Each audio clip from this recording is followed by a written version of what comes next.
윤석열 대통령의 외신 인터뷰를 두고 우리 정치권의 공방도 뜨겁습니다. 국민의힘은 야권의 비판은 외교 자해와 다름이 없다며 윤 대통령을 옹호했는데 민주당은 국익을 훼손하는 안보 자충수를 뒀다고 맹비난했습니다. 국회 연결해 보겠습니다. 정현호 기자. 네, 국회입니다. 자, 먼저 윤석열 대통령 외신 인터뷰를 둘러싼 여야의 공방부터 좀 정리해 보겠습니다. 네, 우선 국민의힘은 윤석열 대통령이 원칙적인 입장을 밝혔을 뿐이라고 옹호했습니다. 그러면서 민주당 비판에 대해선 대통령 방미를 앞두고 외교 자해 행위를 벌인다며 민주당이 말하는 국익은 중국과 러시아의 국익이냐고 맹비난했습니다. 들어보겠습니다. 민주당의 외교 자해가 도를 넘고 있습니다. 우리 대통령을 비난하고 있는데도 민주당은 마치 중국 입장에 동조하는 듯한 발언들을 쏟아내고 있습니다.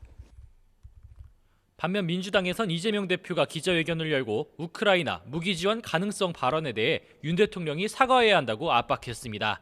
박홍근 원내대표도 아침 회의에서 국익을 훼손하는 윤 대통령의 아무 말 투척이 자해적 외교 폭탄이 되고 있다고 비판했습니다. 마찬가지로 들어보겠습니다.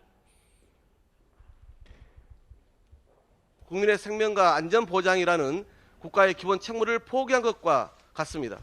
국민을 불안케 하는 자해적 외교 폭탄이 되고 있습니다.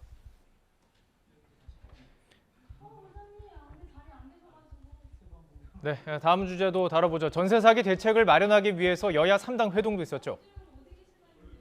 네, 오늘 오전 국민의힘과 더불어민주당, 정의당 등 여야 3당 정책위의장이 모여서 전세 사기 피해 대책에 대해 논의했습니다. 피해자 입장에서 시급한 법안을 오는 27일 본회의에서 처리하자고 뜻을 모았습니다. 우선 피해 주택이 경매되는 경우 임차인에게 우선 매수권을 부여하고 세입자의 임차 보증금을 지방세보다 먼저 변제하는 내용이 담긴 법안을 먼저 처리하기로 했습니다.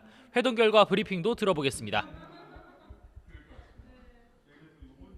지방세 이제 집행이 될 수 있으니까 그 부분에 대해서 당장 면제할 수 있는 입법부터 하자는 부분에 대해서는 민주당 김민석 의장님께도 동의를 하셨습니다.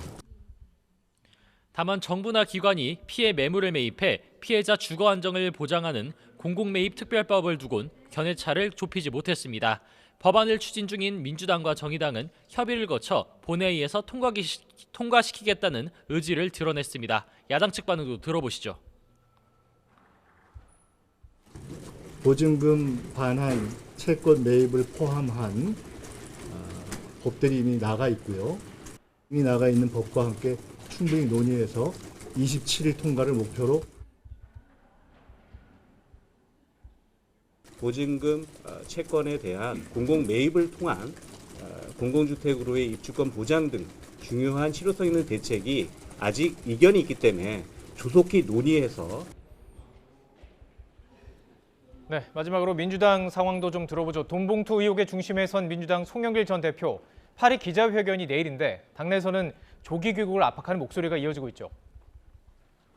네, 송영길 전 민주당 대표는 내일 밤 11시 프랑스 파리에서 기자회견을 진행한 뒤 원래 일정보다 일찍 한국에 돌아오겠다는 의사를 밝힌 것으로 전해졌습니다. 회견을 하루 앞두고 민주당에선 조기 귀국을 촉구하는 목소리가 계속 나왔습니다. 안규백 의원은 오늘 라디오 인터뷰에서 송 전 대표가 선당 후사 정신으로 서둘러 귀국해 진상 규명에 협조해야 한다고 촉구했습니다. 또 우상호 의원도 송 전 대표가 억측에 대해 진상을 밝혀줘야 한다고 주장하며 탈당 등 조치에 대해선 의혹이 사실로 드러난 뒤에 논의해야 한다고 말했습니다. 들어보겠습니다. 잘못이 확인되고 나서 사후 조치를 취해야지.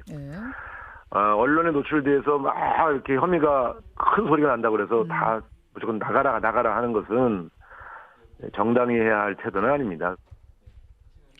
송 전 대표 현지 기자회견과 관계없이 비상의원총회를 열고 의원 모두가 수습 방안을 논의해야 한다는 주장도 나왔습니다. 우원식 의원은 오늘 SNS를 통해 지금 당 상황이 너무 한가해 보인다며 송 전 대표 처리 문제와 당 혁신 대책을 전당적으로 준비하자며 소집을 요구했습니다. 돈봉투 의혹을 두고 여권에선 연일 맹공을 펼치고 있는데요. 50억 클럽과 김건희 여사 특검, 이른바 쌍특검 추진에 민주당이 속도를 내고 있는 것도 돈봉투 의혹을 덮기 위해서라고 비판했습니다. 들어보겠습니다. 하다못해 이제는 당대표 사법 리스크와 전당대회 돈봉투 살포 등을 덮기 위해 국민을 희생양으로 삼으려는 것은 아닙니까? 민주당의 만행은 끝이 없습니다. 마약류 관련 대책 당정회의 참석을 위해 국회를 찾은 한동훈 장관도 돈봉투 의혹 수사가 정치 탄압이라는 야권 일각의 주장은 말 같지도 않은 얘기라고 일축하기도 했습니다. 마찬가지로 들어보겠습니다. 의원 매수하는 걸 수사하는 걸 가지고 정치 탄압이라고 한다면 승부 조작 수사하면은 스포츠 탄압 되는 건가요? 말 같지도 않은 소리입니다. 송 전 대표가 기자회견에서 돈봉투 의혹에 대한 수사 그리고 귀국에 대해 어떤 입장을 밝히는지에 따라 그 파장은 더 커질 수도 있는 상황을 갈 수 있을 것으로 보입니다. 지금까지 국회에서 전해드렸습니다.